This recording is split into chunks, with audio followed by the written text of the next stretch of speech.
네, 오늘 이렇게 또 특별한 시간과 특별한 장소에서 함께 또 말씀을 나누게 되어서 너무 감사하고 하나님께도 감사하고 또 거듭 또 이 자리를 또 허락해 주시고 섬겨주신 우리 이종현 집사님, 이미순 권사님 부부와 또 여기까지 또 함께 자리해 주신 특별히 쉽지 않을 텐데 우리 구유성 선생님과 우리 노소민 친구 정말 너무 마음이 감사하고 고맙습니다. 네. 오늘 말씀 함께 나누실 때 복음서 말씀도 그렇지만 오늘 특별히 히브리서 말씀에 가지고 좀 나누려고 합니다. 일단 먼저 오늘 교회력 복음서 말씀은 지난주에 이어서 이 땅의 소유에 집착하지 말고 하늘의 보물을 쌓아두라 이 이야기입니다. 34절 보시면 이렇게 얘기하죠. 너희 보물 있는 곳에 너희의 마음도 있으리라. 이 말씀 참 유명하죠. 정말 그렇지 않습니까? 여러분 우리는 지금 여기 하동에 함께 있지만 만약에 여러분이 양산에 보물을 두고 왔다면 계속 양산 생각이 나지 않겠습니까? 예를 들어 우리 재홍이 졸린가 본데 우리 재홍이 만약에 혼자 양산에 두고 왔다면 우리 원정 선생님, 김미애 선생님 재홍이 생각 때문에 이게 뭐가 손에 잡히겠습니까? 저도 사실 지금 자꾸 프리다 우리 고양이 잘 있는가 가끔 생각이 나는데 그런 거죠. 우리가 보물이라고 여기는 것이 있는 그곳에 우리의 마음은 계속 가 있습니다. 그러니 이 땅에 우리의 보물이 있다면 우리는 이 땅을 계속 생각할 것이요 하늘의 보물을 둔다면 우리의 마음은 하늘에 있을 것입니다. 베드로전서 1장 4절 제가 너무 좋아하는 말씀인데 베드로전서 1장 4절은 이렇게 말합니다. 썩지 않고 더럽지 않고 쇠하지 아니하는 유업을 있게 하시나니 곧 너희를 위하여 하늘에 간직하신 것이라. 하늘에 소망이 있습니다. 우리를 위하여 하나님께서 하늘에 간직하신 것이 있는데 그것은 썩지 않고 더럽지 않고 쇠하지 않습니다. 반대로 이 땅에 소망을 주게 되면요 이 땅의 소망은 결국에는 썩어질 것이고 괜찮아 보여도 사실은 더러운 것들이요 결국에는 허망한 것들 그것이 이 땅의 것들입니다. 그렇다면 땅의 것은 무엇이고 하늘의 것은 무엇인가? 땅의 것에 대해서는 요한 1서가 얘기하지만은 하늘의 것에 대해서는 오늘 복음서 말씀 33절은 이렇게 말합니다. 너희 소유를 팔아 구제하여 낡아지지 아니하는 배낭을 만들라. 곧 하늘에 둔 바 다함이 없는 보물이니.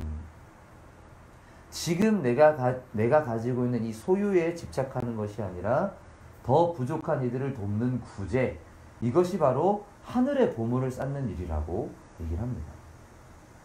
그런데 그렇게 살면 내 삶은 대체 어떻게 되는 건가요? 우리도 각자가 다 인생이 있지 않습니까? 나도 먹고 살아야 되고 나도 집이 있어야 되고 뭘 어떻게든 해야 되는데 아니 남들 계속 도와주기만 하면 난 대체 어떻게 살라는 건가 싶을 수 있죠. 여기에 대한 대답이 오늘 본문에 사실 앞선 단락에 있습니다. 29절을 보시겠습니다. 누가복음 12장 29절부터 보시면 이렇게 이야기합니다. 너희는 무엇을 먹을까 무엇을 마실까 하여 구하지 말며 근심하지도 말라. 이 모든 것은 세상 백성들이 구하는 것이라. 너희 아버지께서는 이런 것이 너희에게 있어야 할 것을 아시느니라. 다만 너희는 그의 나라를 구하라. 그리하면 이런 것들을 너희에게 더하시리라. 우리가 이 땅에서 무엇을 먹고 무엇을 입고 당연히 이런 것들을 우리가 염려하게 마련입니다. 그러나 예수께서는 염려하거나 근심하지 말라고 하십니다. 왜냐하면 그 이유는 우리 아버지 되시는 하나님께서 우리한테 그런 게 필요하다는 사실을 다 알고 계시기 때문입니다. 그런 거 필요 없어 임마. 그런 거 필요 없이 살아. 이게 아니라 그래 당연히 필요하지. 나도 알아. 너희한테 이런 게 필요한 거. 그러니 내가 줄게. 내가 줄 테니까 걱정하지 마라. 이런 말씀이죠. 하지만 우리는 여전히 불안합니다. 진짜 그렇게 될까? 정말 하나님이 우리 삶에 필요한 거를 알고 계실까? 그런 걸 나한테 주실까? 그러면 하나님이 아시는데도 여전히 내 삶이 왜 이 모양 이 꼴이지? 라고 할 수 있습니다. 저라고 그런 순간을 지나지 않았겠습니까? 진짜 하나님 계시나? 정말 내 기도 들으시나? 하는 그런 순간들을 지나왔죠. 하지만 바로 그 앞절을 보시면 이렇게 말합니다. 28절 보세요. 오늘 있다가 내일 아궁이에 던져지는 들풀도 하나님이 이렇게 입히시거든. 하물며 너희일까 보냐 이 믿음이 작은 자들아. 예수께서는 하늘에 나는 새를 먹이시는 분도 하나님이시요 오늘 있다가 내일 사라질 들풀도 하나님께서 입히신다고 합니다. 그런데 하물며 우리를 하나님께서 친히 너희는 내 것이다, 너희는 내 자녀다 라고 하시는 그런 우리를 하나님께서 그냥 버려두시겠느냐 라고 하시면서 이 믿음이 작은 자들아 라고 하십니다. 그렇습니다. 우리가 불안한 이유는 우리에게 믿음이 적기 때문입니다. 인정하기 쉽지 않을 수 있겠지만요, 우리는 참 믿음이 부족합니다. 여러분 사실 믿음이 적다라는 얘기를 들을 때 여러분이 어떤 기분으로 받아들이시는지 모르겠습니다. 전혀 기분 나쁘실 필요가 없습니다. 때로는 우리에게 있는 이 믿음은요, 마치 차에 있는 기름과 같은 것 같습니다. 기름이 있을 때도 있고 없을 때도 있어요. 우리가 믿음이 강해져서 너무너무 강한 믿음일 때도 있지만 또 믿음이 굉장히 부족해가지고 막 불안하고 떨고 그럴 때도 있습니다. 그렇기에 오늘 이 히브리서 11장 이야기가 너무나 위로가 됩니다. 우리 한번 히브리서 11장 한번 보시겠습니다. 히브리서 11장 1절부터 한번 같이 보시겠습니다.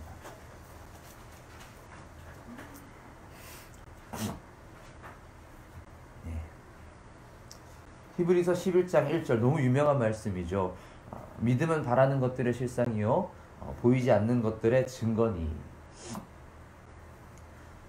믿음은 우리가 바라는 것, 우리의 소망의 실체요 보증이 됩니다.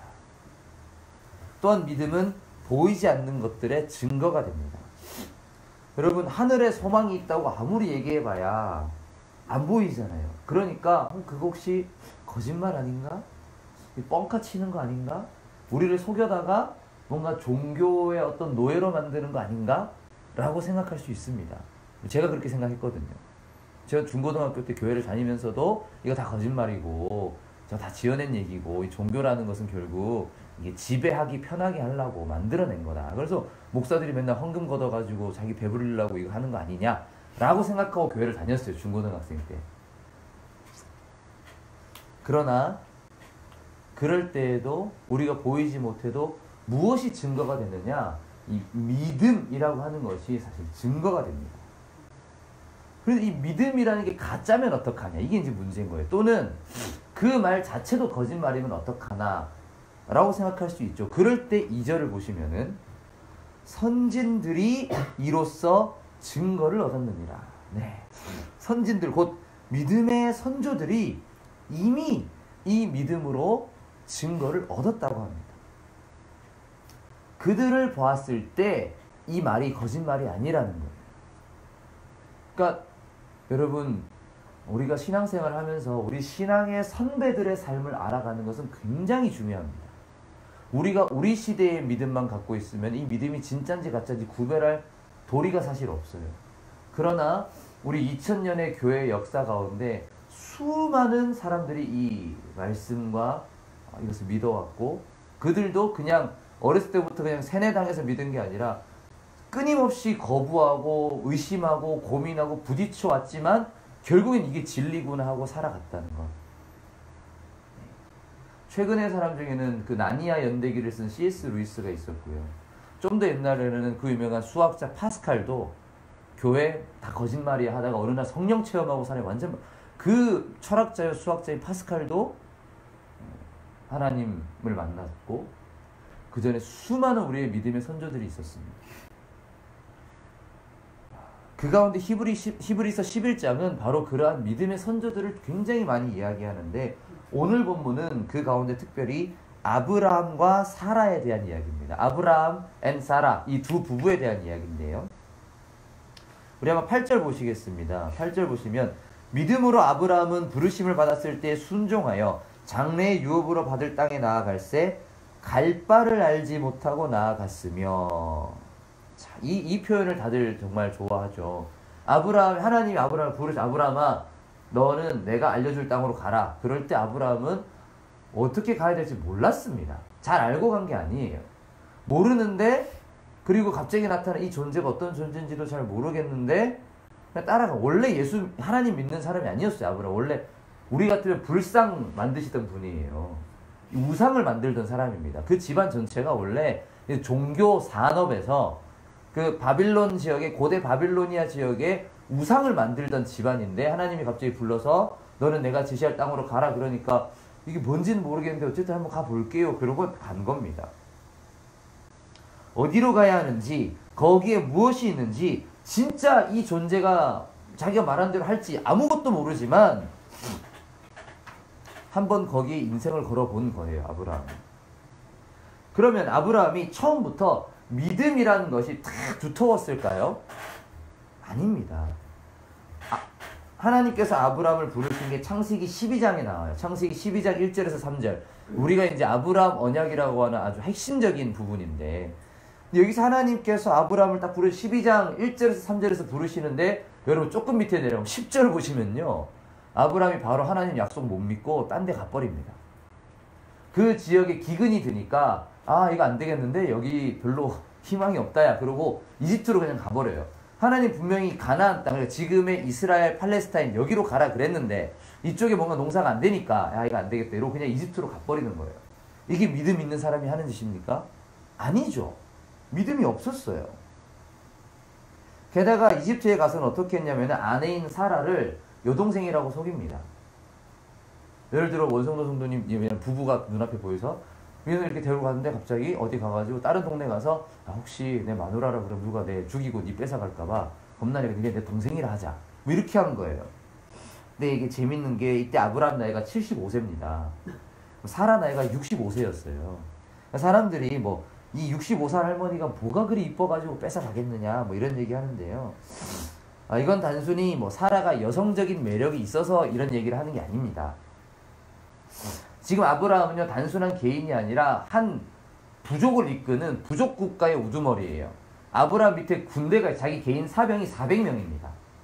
400명의 사병 군단이 있고, 그럼 400명의 사병이 있고, 그들의 가족이 있고, 걔를 먹여 살려야 되고. 지금 아브라함은 우리가 생각하는 그냥 대충 텐트 치고 다니고 낙타 타고 다니는 정도가 아니라 수백 명의 이 무리를 끌고 다니는 집단의 우두머리예요. 그런데 이 아브라함이 이집트로 내려오면은 이집트 파라오나 또 거기에 영주 이런 사람이 잘 오셨습니다. 이렇게 하겠습니까? 이 새끼들 뭐야? 이러고 경계하고, 그래서 이제 아브라함을 죽이고 아내를 빼앗는다는 것은 뭐냐면은 외지 세력에 대한 어떤 경계, 배척 이런 걸 말하는 거예요. 나중에 보시면요, 다윗의 아들 압살롬이 아버지한테 반역을 일으켰을 때 무슨 짓을 하냐면, 아버지가 도망가고 나니까 아버지의 첩, 그러니까 법적으로는 자기 어머니들을 강간해요. 그게 무슨 자기 어머니 뻘 되는 사람인데 좋아서 그게 아니라 그게 내가 권력을 빼앗았다라는 의미입니다. 그거를 그런 식으로 이제 했었어요. 아브라함이 그래서 그게 무서워가지고, 그러니까 이건 다시 말해 뭐냐면은 우리 마누라가 너무 이쁜데 빼앗길까봐가 아니라 하나님이 나를 지켜주겠다 약속했지만 그 약속을 못 믿는 거예요. 내가 죽을 수도 있다. 내가 어디 가면은 위험에 처할 수 있다. 계속 이 생각을 하고 사는 거죠. 게다가 창세기 15장을 보시면은 아브라함은 하나님께서 내가 너한테 아들을 줄게 하고 했는데 나이가 들어갈수록 자식은 없으니까, 자식이 안 태어나니까 내 부하를 상속자로 삼아야 되는 거 아닌가 이렇게 생각하고 있습니다. 그러니까 하나님을 안 믿는 거예요. 지금 하나님 믿는 게 아닙니다. 근데 하나님께서 다시 약속하시자 15장 6절을 보니까 아브라함이 여호와를 믿으니 여호와께서 이를 그의 의로 여기셨다고 합니다. 아브라함이 믿었다고 하는데요, 근데 사실 성경은 계속해서 아브라함이 믿었다 그러지만 저는 사실 못 믿겠어요. 아브라함이 안 믿은 것 같아요. 왜냐하면 16장에 보시면은, 창세기 16장을 보면 아브라함이 아내의 여종, 그러니까 사라의 여종인 하갈을 통해서 자식을 낳습니다. 하나님은 분명히 너와 너의 아내를 통해 아들을 줄게라고 하셨는데, 아니 이게 말이 되냐고. 나는 지금 나이가 75세, 우리 마누라 60살이고 지금 갱년기 지난 지가 한참인데 무슨 애를 낳냐고. 그러면 아내의 종 중에 그런 조금 젊은 애가 있으니까 얘를 데리고 그냥 애기 낳으면 되겠다. 어쨌든 내 아들, 내 애기니까 이렇게 생각을 한 거예요. 이렇게 볼 때에 아브라함이 처음부터 믿음이 있었다라고 보기는 굉장히 어려운 것 같습니다. 그러나 그가 우리 믿음의 조상이 된 계기가 있습니다. 그것이 무엇이냐? 바로 아들 이삭의 출생입니다. 그가 믿었다고는 하지만 사실 그 믿음이 되게 약했어요. 하나님 가라 그래가지고 가나안 땅을 가긴 갔는데 그래도 여전히 여기 뭔가 우리 양 먹일 풀이 부족하네. 막 이렇게 데리고 이집트도 가가지고 내가 어떻게 잘못될 수도 있으니까 당신 내 마누라 아니고 동생인 걸로 하자 이렇게 하기도 하고 또 야, 우리 너무 늙었는데 당신 너무 늙었으니까 안 되겠다. 젊은 친구하고 애를 낳아야겠다. 이렇게 계속 하나님께서 말씀하신 게 아닌 다른 방식으로 내 선에서 자꾸 일을 해결하려고 했던 아브라함이었어요. 그런데 하나님이 약속하신 대로 진짜 아들이 태어나 버렸어요. 그것도 아브라함이 100살, 아내인 사라는 90살. 그렇게 애가 태어난 걸 보니까 그제서야 아브라함이 진짜 믿은 겁니다. 와우, 이거 진짜 되네? 이게 되네? 하나님 진짜 살아 계시네? 이걸 알게 된 거예요. 여러분, 사라는 다르겠습니까? 우리 히브리서 11장 11절 보면요, 이렇게 얘기를 해요. 믿음으로 사라 자신도 나이가 많아 단산하였으나 잉태할 수 있는 힘을 얻었으니 이는 약속하신 이를 믿으신 줄 알았습니다. 자, 사라도 하나님의 약속을 믿었다 그럽니다. 그런데 정말일까요? 안 믿었습니다. 창세기 18장 10절을 보면요, 하나님의 사자가 와서 사라한테 내년 이맘때쯤에 당신한테 아이가 생길 겁니다. 이렇게 얘기하니까 사라가 웃어요. 11절이 분명히 말합니다. 아브라함과 사라는 나이가 많아 늙었고 사라에게는 여성의 생리가 끊어졌는지라. 어떤 분들은 당신 나이의 체계가 우리랑 다르다. 히브리 이쪽 중동의 나이 체계가 우리랑 달라서 우리 나이랑 같지 않고 조금 100살이라 그래도 우리 지금 한 50살쯤 된다. 이렇게 하는데 아닙니다. 분명히 말해요. 그들이 엄청 늙었고 사라는 갱년기 지난 지 오래됐다. 분명히 얘기합니다. 그래서 12절 사라가 속으로 웃고 이래요. 속으로 웃어요. 막. 아이고 말이 되는 소리를 하시소. 내가 지금 할매 된 지 옛날인데 무슨 아를 낳습니까? 하고 웃어요. 어떤 분은 또 이게 무슨 히브리서 말씀과 같이 와서 이게 사라가 믿었는데 믿어가지고 너무 행복해서 웃었다 그러는데 웃기는 얘기입니다. 말이 안 돼요. 바로 밑에 보면요, 하나님의 사자가 너 왜 웃었니? 이러니까 사라가 저 안 웃었는데요.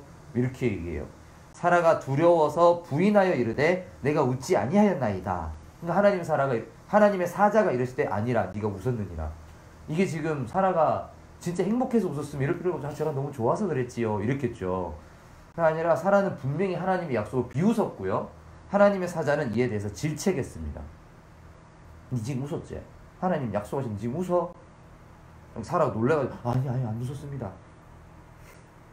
그런데 오늘 히브리서는 사라가 믿음으로 잉태할 수 있는 힘을 얻었다 그래요. 과연 진짜 믿었는가? 그렇게 진짜 그 단순하게 믿었다고 말하기 어려운 것 같습니다. 저는 히브리서는 믿었다 그래도 창세기의 증거를 볼 때 아브라함과 사라가 진짜 이삭 태어나기 전에 그렇게 굳게 믿었나? 그렇게 말하기는 힘든 것 같습니다. 그러면 여러분, 이 믿음이란 게 뭘까요? 오늘 이 믿음에 대해서 이렇게 좀 생각해 보면 좋겠습니다. 여러분, 믿음이란 게 무엇일까요? 우리는 믿음에 대해서 좀 어떻게 생각하면 좋을까요? 여러분, 제가 자주 하는 말이긴 하지만 믿음은 결코 단면이 아니라 여정입니다. 수학 싫어할 수 있지만 수학으로 치면 미분이 아니라 적분인 거예요. 그 순간에 일어난 무엇, 내 인생의 어느 순간에 너 믿음이 있냐 없냐 물어볼 수 없는 거예요. 우리 인생 전체를 봤을 때 우리가 어떤 삶을 살았느냐로 우리의 믿음이 판단되는 겁니다. 여러분, 구원의 확신이 있으십니까? 이렇게 물으면 안 되는 거예요. 그러니까 내가 지금 이 순간에 믿지 않아도 우리 인생 전체를 봤을 때는 믿음의 여정을 살고 있을 수 있습니다. 예를 들어서 아브라함이 하나님께 아이고 내가 무슨 아를 낳습니까? 내 부하 엘리에셀이 내 상속자가 되면 되겠습니다 라고 할 때 그때 단면을 딱 잘라서 보면 아브라함의 믿음이 있습니까? 없는 거죠. 아브라함이 하갈에게서 아이를 낳는 그 순간에 본다면 어쨌든 아기를 낳기 위해서 뭔가를 할 거 아니에요? 그 순간만 딱 잘라서 아브라함 네가 있냐? 그러면 아내가 아닌 다른 여자를 통해 애 낳으려고 하고 있잖아요. 그때 왔을 때 아브라함 네가 믿음이 있냐? 그러면 믿음이 없죠. 믿음이 없는 거예요. 한두 순간이 아닙니다. 이집트로 내려가서 아내를 누이라고 속일 때, 아까 하갈이라 그럴 때, 뭐 그럴 때 아브라함만 본다면은 믿음이 없는 거예요. 그러나 하나님께서 약속하신 대로 진짜로 아들 이삭이 태어나는 것을 보고 나서 그는 정말 믿게 됐습니다. 그 전에도 뭐 믿기는 믿었겠죠. 가나안 간 것 자체는 믿어서 갔지만 그 믿음이 막 너무 연약하고 흔들리고 있을 때에도 그는 방황하다가도 하나님께서 이삭을 주시자 이제 진짜로 믿는 믿음의 사람이 되었습니다. 우리 히브리서 11장 17절 보시겠습니다. 아브라함은 시험을 받을 때 믿음으로 이삭을 드렸으니, 그래서 이삭을 제물로 바칠 수 있었어요. 제물로 바친다는 게 죽인다는 겁니다. 그것도 반으로 갈라서 뼈를 이렇게 쫙 잘라서 내장을 떼가지고 불에 태우는 일이에요. 이게 번제입니다. 우리 사랑하는 자식을 그렇게 드릴 수 있겠습니까? 게다가 이 이삭의 나이가 아기도 아니고 한 고등학생 정도는 됐어요. 건장합니다. 나무찜을 지고 3일을 밤낮을, 우리 그 중근동의 눈으로 보는 성경에 보면 이삭 나오거든요. 그렇게 걸어갈 수 있을 정도의 체력은 되는 이삭이었어요. 그런데 그 이삭을 죽이라 그러는데 아브라함 입장에서도 2-3살도 아니에요. 이제 10몇 년을 같이 살아가지고 이제 그냥 뭐 너무 당연한 내 아들 이삭이에요. 이삭 입장에서도 이제 힘이 꽤 세져서 100살 넘어나 117세 아니에요. 110 몇 살 되는 아버지 정도는 때려 눕힐 수 있는 이삭이지만은 묵묵히 그냥 시키는 대로 합니다. 이게 그냥 있을 수 있는 일이겠습니까? 그런데 그가 무엇을 믿었냐? 밑에 19절을 보십시오. 이게 중요합니다. 11장 19절을 보시면 이렇게 말합니다. 그가 하나님이 능히 이삭을 죽은 자 가운데서 다시 살리실 줄로 생각한지라. 아브라함이 무엇을 믿었느냐? 이삭을 안 죽겠지, 내지는 뭐 또 새로운 아들 주시겠지, 이게 아니라 이삭을 살리실 거라고 믿은 거예요. 왜 이렇게 믿었느냐? 100살 된 나와 90살 된 우리 마누라 사이에서 애를 태어나게 하신 하나님이라면 이 애를 그냥 죽게 하실 리가 없다. 혹시 여기서 그냥 죽더라도 반드시 다시 살리실 거다. 이게 무슨 말이냐? 자, 아브라함의 믿음은요, 단순히 이 이삭이 사느냐 죽느냐 이게 중요한 게 아니었어요. 물론 그게 중요하지만 그것보다 더 큰 초점, 아브라함의 초점은 어디 있냐면은 하나님이 어떤 분이시냐에 달린 겁니다. 이 하나님이, 내가 믿는 이 하나님이 진짜 살아계시다면, 그리고 그분이 정말 약속을 지키시는 분이고 나의 삶을 여기까지 인도하셨다면 이렇게 말도 안 되게 하실 리가 없다. 아니, 내가 75세에 나를 불러가지고 가나안 땅으로 가라 그래가지고 내가 다 버리고 가나안 땅 가는데, 근데 막 새끼 태어난다 그래가지고 믿고 내가 25년을 이분 따라왔는데 25년 믿고 나서 25년 뒤에 이삭을 주신 거예요. 25년 뒤에 애를 태어나게 해놓고 애를 그냥 죽인다? 이렇게 말도 안 되는 짓을 한다? 이런 하나님 같으면 안 믿으면 그만이지. 그러나 이분이 그럴 리가 없다. 분명히 이 친구 다시 살릴 거다. 뭐 이유가 있겠지. 하나님이 이렇게 약속으로 줘놓고 그냥 줬다 뺏을 리가 없다. 그런 하나님 아니다. 아브라함은 그 하나님을 믿은 거예요. 하나님이 어떤 분이신지를 믿은 것입니다. 그래서 아까 사라에 대한 것도, 사라가 아들이 태어날 건 못 믿어도 약속하신 하나님을 믿었다라고 지금 얘기를 하는 거예요. 약속하신 분은 믿으시니, 믿부다는 말은 약속을 지킨다는 거예요. 이거를 믿었습니다. 여러분, 오늘 우리는 어떻습니까? 여러분, 우리의 믿음은 어떻습니까? 아마도 우리들은 모두 다 믿음이 없던 시절에 아브라함하고 거의 비슷하지 않겠습니까? 여기서 나는 믿음 좋은데요 라고 하실 분 계세요? 네. 그렇게 생각은 해도 감히 입 밖으로 내기는 힘들겠죠. 우리가 믿음이 없죠. 믿음이 없습니다. 우리가 힘들고 한국교회가 지금 이 모양 이 꼴이 된 이유는 죄송하지만 믿음이 없어서 그래요. 믿음이 없어서 그렇습니다.